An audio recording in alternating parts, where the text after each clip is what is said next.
Korea. Tinatawag ang pagkuha ito. Isa tayo sa puno ng kawayan, no? Sa English, bamboo. Sa Waray, ito yung tinatawag na patong. Patong, no? Yung mga bagong usbong nito, ito yung tinatawag na labong. Labong or bamboo shoots. Ito yung ginugulay ng mga karaniwan ng tao dito sa lugar namin. Ang problema lang kasi, mahirap to gawin kasi matibay ito. Maraming paggagamitan ng puno na to, lalong-lalo na sa paggawa ng mga bahay. At the same time, yung bagong usbong niya na mga bamboo shoot, yun ay nagugulay ng mga tao. Rare na pagkain ito ng mga tao kasi once a year lang ito kung tumubo. No? Maraming iba't ibang klase ng luto, pwede gisa. At mas masarap dito yung ginataan na may kasamang hipon. Ngayon, papakita ko sa inyo kung paano kunin. Mamayang gabi, yun ang ulamin natin.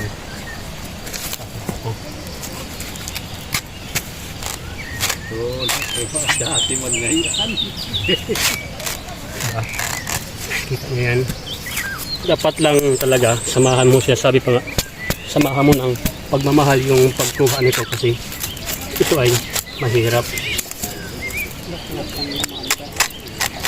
Yan. So, nakuha na natin siya. Ang problema lang ngayon, madapaw, makatiyan sa kamay.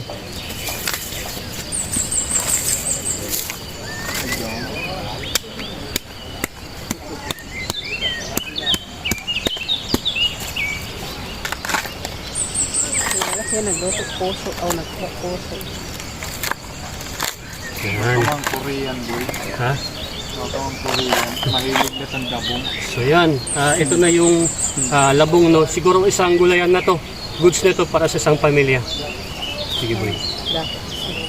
Pero Rowena. Aw. Ay, ina. Yung atin may pintaran. Dawa. God.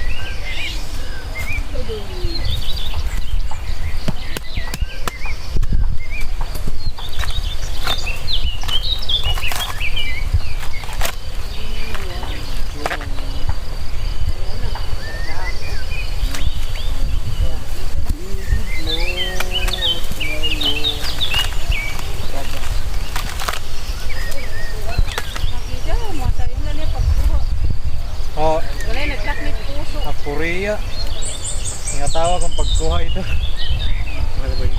Okay. Kahuan